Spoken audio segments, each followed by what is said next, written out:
Gracias, mi querida. Yo no sé ni cómo más llamarte. Susana Gotró. Te quiero mucho, Susi. El saludo para don Álvaro Albero, la hora de don Álvaro, todos los días 6 a 7 de la noche para cerrar en alto al gobierno de la tarde. El saludo para toda la administración de la Z101. El saludo para todo el país de aquí, Estados Unidos, donde me encuentro hoy, y mi querido país de allá, la República Dominicana.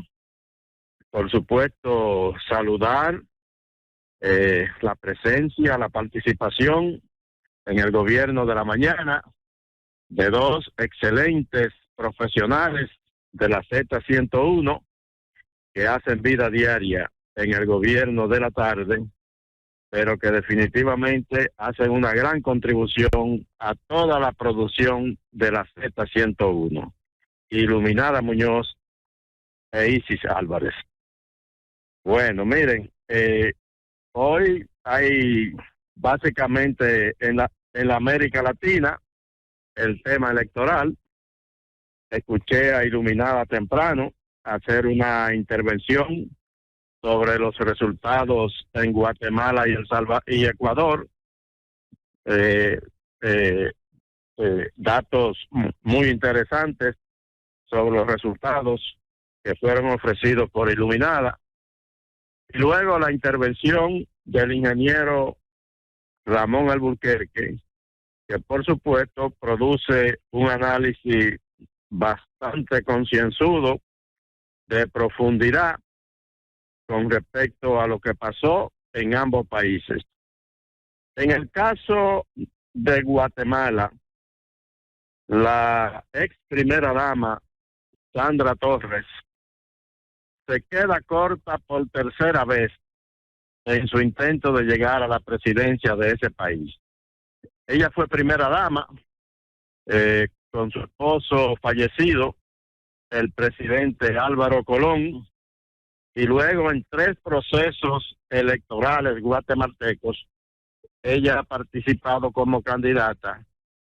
En los 3 procesos, incluyendo el de ayer, ella ha ganado en la primera vuelta, pero luego ha sido vencida en la segunda vuelta de las elecciones. Ayer no fue la excepción de lo que pasó en las 2 primeras ocasiones. Y eso ocurrió pese a que ella hizo una alianza amplia con el oficialismo, el gobierno, las fuerzas del partido oficialista guatemalteco, con otros grupos de derechas radicales, ex militares, evangélicos conservadores, pero ni siquiera eso le alcanzó pues para vencer a quien quedó proyectado en la primera vuelta como una figura que se veía ya con amplias posibilidades de alcanzar la presidencia de Guatemala, pese a que quedó en segundo lugar. Pero esa fue la gran sorpresa, que él quedó en segundo lugar, y entonces las encuestas no lo veían por ningún lado, y se proyectó ahí mismo como un candidato ya con muchas posibilidades. El socialdemócrata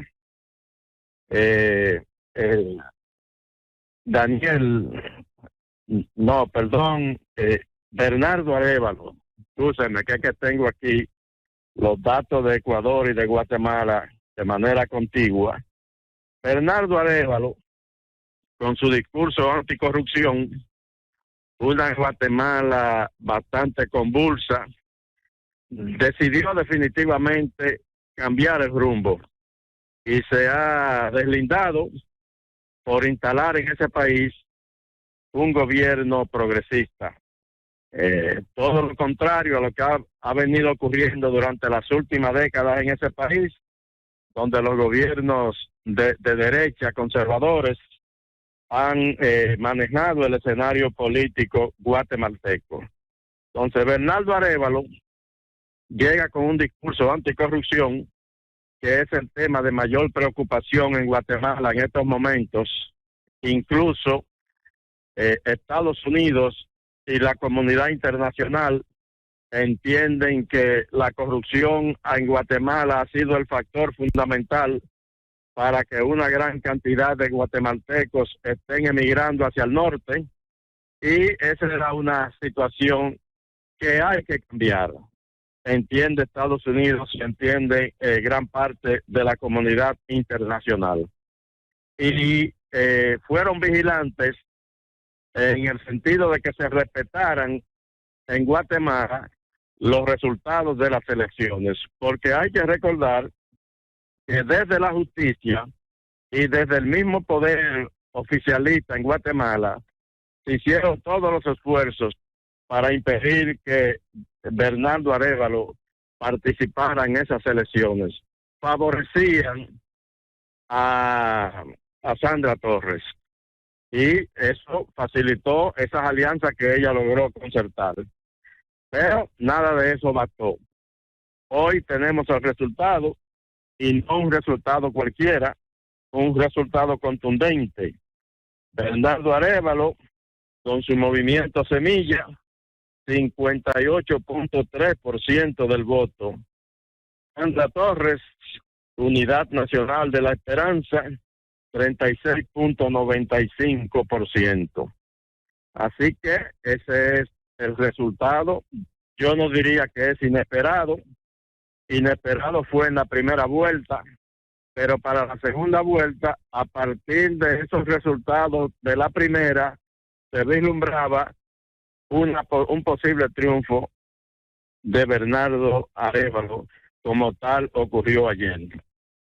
En el caso del Ecuador, ahí también hubo sorpresa, porque un candidato, Daniel Noboa, un joven ex legislador de 35 años de edad, hijo de un ex presidente de ese país, bueno, pues también dio ayer la sorpresa.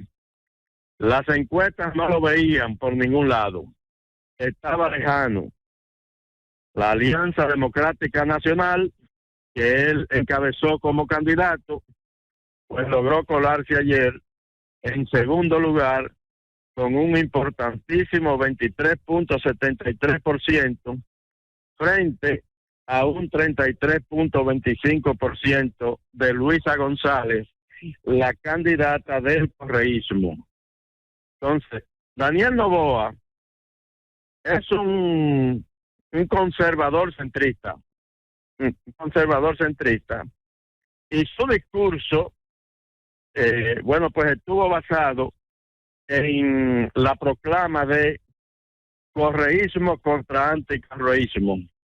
El correísmo es Luisa González, el anticorreísmo entonces sería él.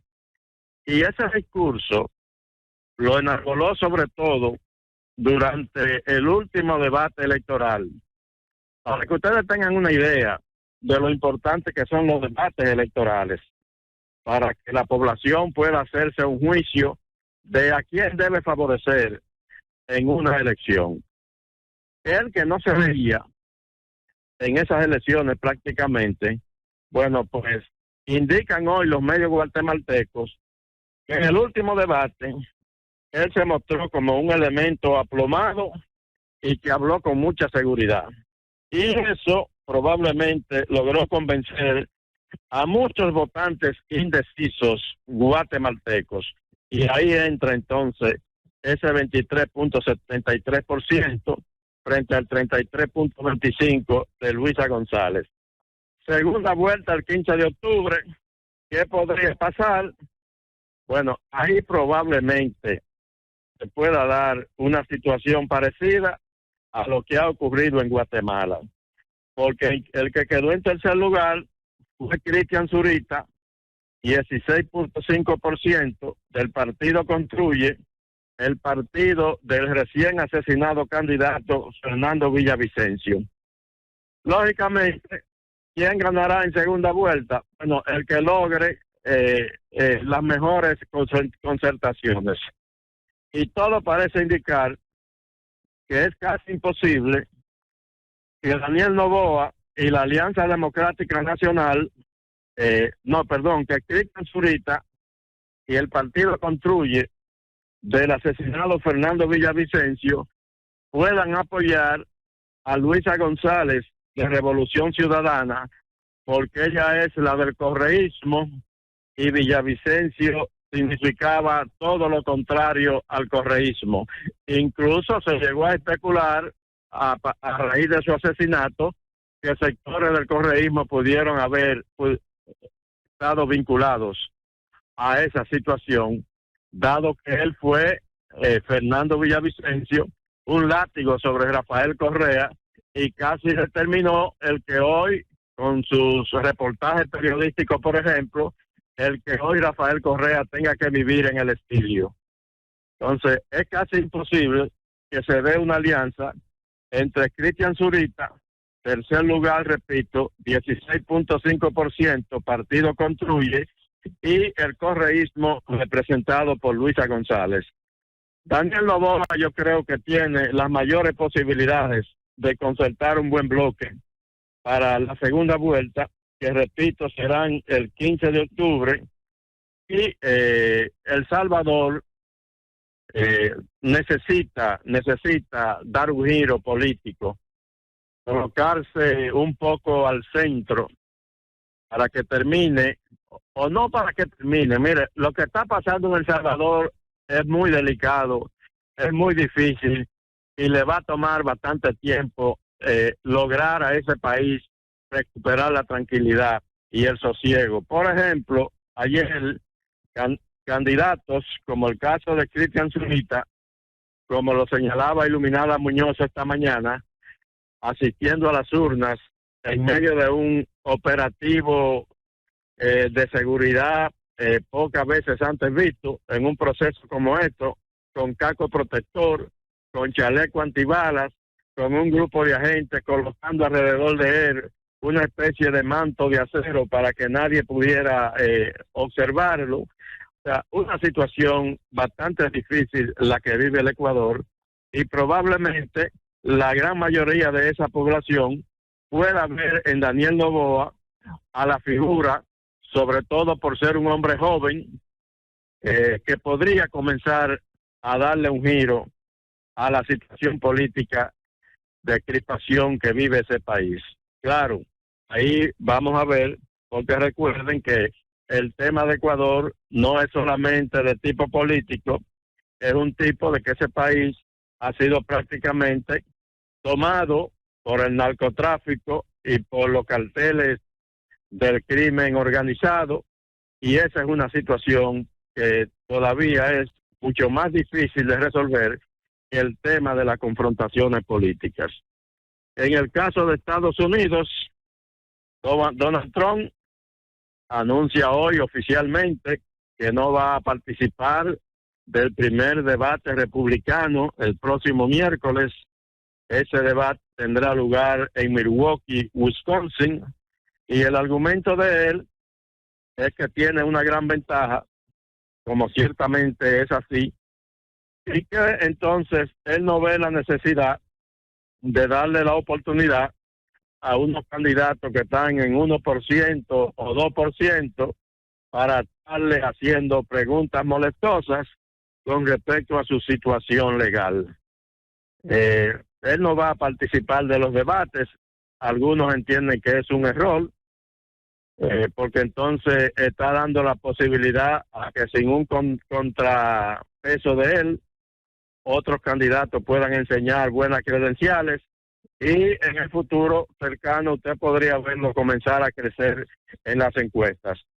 Pero Donald Trump no va a participar porque su situación legal es demasiado comprometida, tiene más de 100 cargos en su contra, y eso lógicamente va a ser el tema del debate. Y con él presente ahí, como él lo teme, pues sería muy atacado por ese flanco, independientemente de todos los argumentos que él pueda elevar.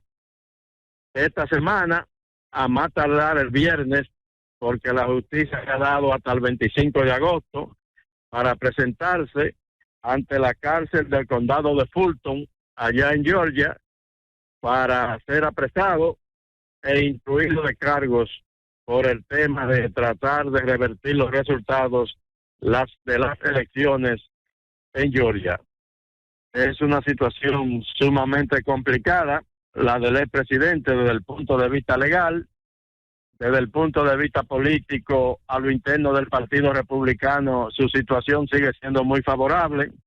El movimiento MAGA prácticamente ha convertido al Partido Republicano en un reo de ese movimiento supremacista, el movimiento MAGA, y las encuestas, por ejemplo, que hoy se están publicando, le están dando a Donald Trump una ventaja abismal sobre sus demás competidores internos, incluyendo al gobernador de la Florida, Ron DeSantis, que es el que más cerca está, pero está casi a 40 puntos de Donald Trump. Eso es internamente en el Partido Republicano, porque a nivel de la población general es otra cosa.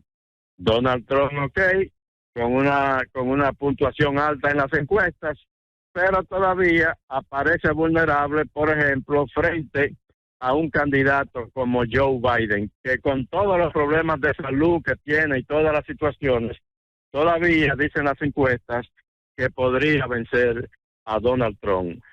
Una cosa es entre los republicanos y otra cosa es entre la población en general, donde incluso van a aparecer muchos republicanos moderados que probablemente no voten por Trump, y ni hablar de los votantes independientes, que no creo que tampoco en un gran número puedan apoyarle.